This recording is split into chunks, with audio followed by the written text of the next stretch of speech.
പാകിസ്ഥാന് കർശന താക്കീതുമായി ഇന്ത്യ. പാകിസ്ഥാൻ ആക്രമണം നിർത്തിയില്ലെങ്കിൽ പ്രത്യാഘാതം ഗുരുതരമായിരിക്കുമെന്നാണ് മുന്നറിയിപ്പ്. മുതിർന്ന സർക്കാർ വൃത്തങ്ങളെ ഉദ്ധരിച്ചാണ് വാർത്താ ഏജൻസികൾ ഇക്കാര്യം റിപ്പോർട്ട് ചെയ്യുന്നത്. ഇന്ത്യ പാകിസ്ഥാനിലെ ഭീകരരെയാണ് ആക്രമിച്ചത്. സൈനിക കേന്ദ്രങ്ങളെ തൊട്ടിട്ടില്ല. ഇന്ത്യയുടെ സൈനിക സന്നാഹങ്ങൾ മികച്ചതാണെന്ന് പാകിസ്ഥാൻ മറക്കരുതെന്നും ഇന്ത്യ മുന്നറിയിപ്പ് നൽകുന്നു. അതേസമയം ഇന്ത്യ പാക് സംഘർഷത്തിനിടെ ഭീഷണിയുമായി പാക് പ്രതിരോധ മന്ത്രി ഖ്വാജ ആസിഫ് രംഗത്ത് വന്നു. നയതന്ത്ര തലത്തിൽ ഇന്ത്യ ചർച്ചയ്ക്ക് തയ്യാറായില്ലെങ്കിൽ പാകിസ്ഥാൻ തോക്കിലൂടെ പ്രതികരിക്കുമെന്നാണ് ഭീഷണി. ക്ഷമ കാണിക്കാനും കാത്തിരിക്കാനും പാകിസ്ഥാന് സമയമില്ലെന്നും ഖ്വാജ ആസിഫ് പറഞ്ഞു. ഇന്ത്യൻ ഡ്രോണുകൾ വെടിവെച്ചിട്ടില്ലെന്നും പാകിസ്ഥാൻ പ്രതിരോധ മന്ത്രി പറഞ്ഞു.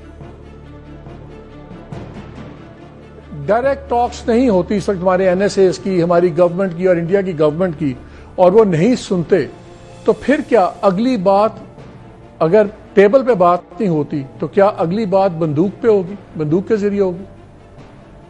जी बिल्कुल,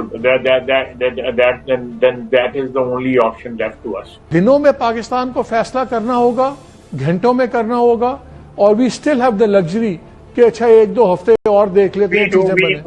We do not have the luxury of waiting for days. मैंने plural इस्तेमाल किया. We do not have the luxury to wait. This patience will cost us. So we have to stop them right now in the tracks. कि ये चीज जो है acceptable नहीं है. ये हमने 2-3 दिन देख लिया है कि डी एस्केलेशन की पॉसिबिलिटीज की जो उम्मीद लगाई थी, लेकिन ये डी एस्केलेट नहीं हो रहा. तो Pakistan is taking things a bit a notch up now or further.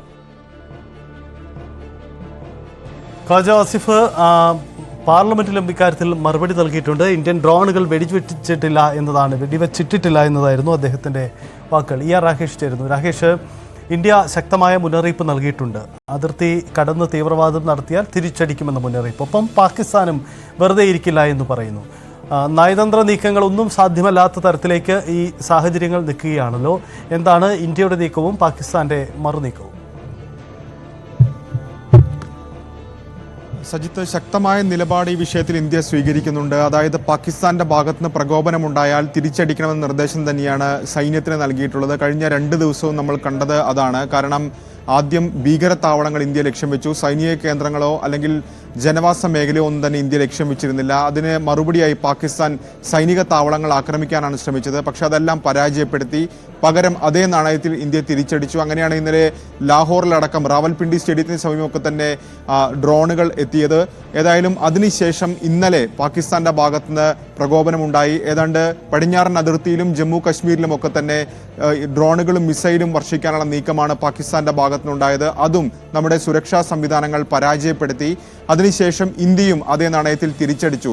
ഏതായാലും ഇന്ത്യ ഇപ്പോൾ ഈ ഘട്ടത്തിൽ ആവർത്തിക്കുന്നത് ഈ വിഷയം വഷളാക്കാൻ ഇന്ത്യ ആഗ്രഹിക്കുന്നില്ല എന്നുള്ളത് തന്നെയാണ്. അതുകൊണ്ട് തന്നെ പാകിസ്ഥാൻ അത്തരത്തിൽ കൂടുതൽ ആക്രമണങ്ങൾക്ക് മുതിരരുത് എന്ന് ഇന്ത്യ മുന്നറിയിപ്പ് നൽകുന്നു. അല്ലാത്ത പക്ഷം പാകിസ്ഥാൻ വലിയ വില നൽകേണ്ടി വരും എന്ന് തന്നെയാണ് ഇന്ത്യ സൂചിപ്പിക്കുന്നത്.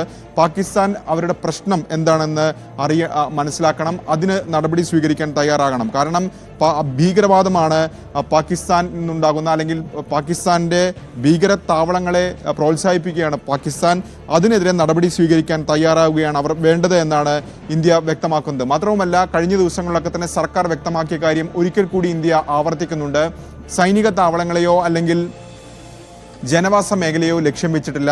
പകരം ഭീകര താവളങ്ങൾ കണ്ടെത്തി അവിടെ ആക്രമിക്കുകയാണ് ചെയ്തത്. അതാണ് പാക് അധീന കശ്മീരിൽ 5 എണ്ണവും പിന്നീട് പാകിസ്ഥാനിലെ 4 താവളങ്ങളുമാണ് തകർത്തത്. അതുകൊണ്ട് തന്നെ അത്തരം നടപടികൾ ഇന്ത്യ ചെയ്യുമ്പോൾ തിരിച്ച് സൈനിക താവളങ്ങളെ ആക്രമിക്കുന്നത് ഒരു തരത്തിലും അംഗീകരിക്കാൻ കഴിയില്ല. മാത്രവുമല്ല, അത്തരം നടപടികൾക്ക് പാകിസ്ഥാൻ മുതിർന്നാൽ ഇതായിരിക്കില്ല ഇന്ത്യയുടെ മറുപടി. പാകിസ്ഥാന്റെ സൈനിക ശേഷിയല്ല ഇന്ത്യയുടെ സൈനിക ശേഷി എന്നുകൂടി ആവർത്തിക്കുകയും ചെയ്യുന്നുണ്ട്. കൂടാതെ മന്ത്രിമാർ അടക്കമുള്ള പ്രസ്താവനകളെയും കേന്ദ്രം വിമർശിക്കുന്നുണ്ട്. കാരണം മന്ത്രിമാർ പലപ്പോഴും ഭീതി പടർത്തുന്ന അല്ലെങ്കിൽ പ്രതികരണമാണ് അവരുടെ ഭാഗത്തുനിന്നുണ്ടാകുന്നത്. അതായത് താൽക്കാലിക നേട്ടത്തിന് വേണ്ടി അത്തരം നീക്കങ്ങൾ അവരുടെ ഭാഗത്തുനിന്നുണ്ടാകുന്നു. അതിനെ ഇന്ത്യ ശക്തമായി വിമർശിക്കുന്നു. ഒപ്പം തന്നെ മസൂദ് അസറിനെയും ഹാഫിസ് സയ്യിദിനെയും റൌഫ് അസ്ഗറിനെയും വിട്ടു നൽകണമെന്ന ആവശ്യം കൂടി ഇന്ത്യ ഈ ഘട്ടത്തിൽ മുന്നോട്ട് വെക്കുന്നുണ്ട്. അങ്ങനെ ഒരു നിലപാട് ഇന്ത്യ വ്യക്തമാക്കുകയാണ്. അപ്പോൾ പോലും ആവർത്തിച്ച് ഇന്ത്യ വ്യക്തമാക്കുന്നു ഈ വിഷയത്തെ കൂടുതൽ വഷളാക്കാനില്ല. പാകിസ്ഥാൻ സംയമനം പാലിക്കണം. എന്ന നിർദ്ദേശമാണ് ഇന്ത്യ മുന്നോട്ട് വയ്ക്കുന്നത്. അതിനോട് പാകിസ്ഥാൻ എങ്ങനെ പ്രതികരിക്കണമെന്ന് കണ്ടറിയണം. പാകിസ്ഥാൻ കഴിഞ്ഞ ദിവസങ്ങളിലൊക്കെ തന്നെ വീണ്ടും വീണ്ടും പ്രകോപനം സൃഷ്ടിക്കുകയാണ് ചെയ്തത്. അത് പടിഞ്ഞാറൻ അതിർത്തിയിൽ മാത്രമല്ല, നിയന്ത്രണ രേഖയിലും അന്താരാഷ്ട്ര അതിർത്തിയിലും ഒക്കെ തന്നെ അതാണ് കണ്ടുകൊണ്ടിരിക്കുന്നത്. കാരണം പൂഞ്ചിലും രജൌരിയിലും കുപ്വാരയിലും ബാരാമുള്ളയിലും ഉറി സെക്ടറിലുമൊക്കെ നിരന്തരം ഷെല്ലാക്രമണം നടത്തുന്നു. ഇന്നും വീടുകൾ തകർന്നിട്ടുണ്ട്, 2 പേർ അവിടെ കൊല്ലപ്പെട്ടിട്ടുണ്ട്. അങ്ങനെ വലിയ തരത്തിലുള്ള പ്രകോപനം ഇപ്പോഴും പാകിസ്ഥാന്റെ ഭാഗത്തുനിന്ന് തുടരുകയാണ്. അതായത് സൈനിക പോസ്റ്റുകൾക്ക് പുറമെ ജനവാസ കേന്ദ്രങ്ങൾ കൂടി ലക്ഷ്യം വെക്കുന്ന നിലയിലേക്കാണ് പാകിസ്ഥാൻ പോകുന്നത്. അങ്ങനെയാണ് ഇന്ന് 2 പേർ കൊല്ലപ്പെട്ടത്. അതിൽ ഒരു കുടുംബം ബങ്കറിലാണ് കഴിഞ്ഞ ദിവസം കഴിഞ്ഞിരുന്നത്. അവിടെ നിന്ന് രക്ഷപ്പെട്ട് ബാരാമുള്ളയിലേക്ക്, ഉറിയിൽ നിന്ന് ഈ സെക്ടറിൽ നിന്ന് ഏതാണ്ട് 40-50 കിലോമീറ്റർ ദൂരമുണ്ട്. അവിടേക്ക് വാഹനത്തിൽ പോകുമ്പോൾ സ്കോർപിയോ കാറിന്റെ വാതിൽ തുളച്ചുകൊണ്ടാണ് ഷെല്ല് അകത്തേക്ക് കയറിയത്. അങ്ങനെയാണ് ഒരു സ്ത്രീ കൊല്ലപ്പെടുന്നത്. അവർക്കൊപ്പമുണ്ടായിരുന്ന ഒരാൾക്ക് പരിക്കേറ്റു. അവർക്കൊപ്പം 6 പേരുണ്ടായിരുന്നത്. അതിൽ 2 പേർ കുട്ടികളാണ്.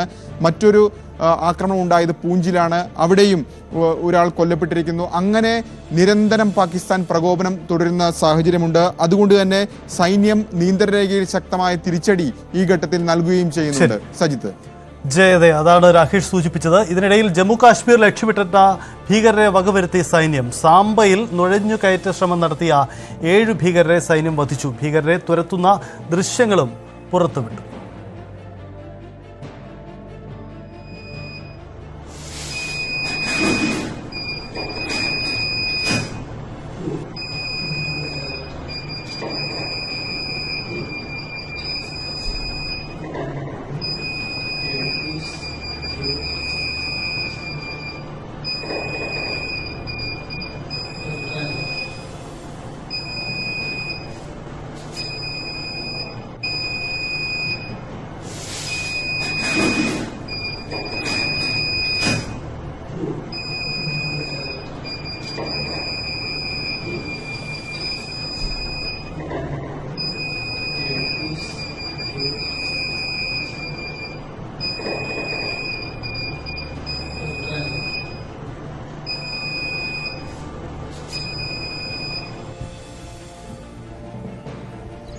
നിയന്ത്രണ രേഖയിലും വ്യോമമാർഗവും പാകിസ്ഥാൻ പ്രകോപനം തുടരുന്നതിനിടെ രാജ്യം അതീവ ജാഗ്രതയിലാണ്.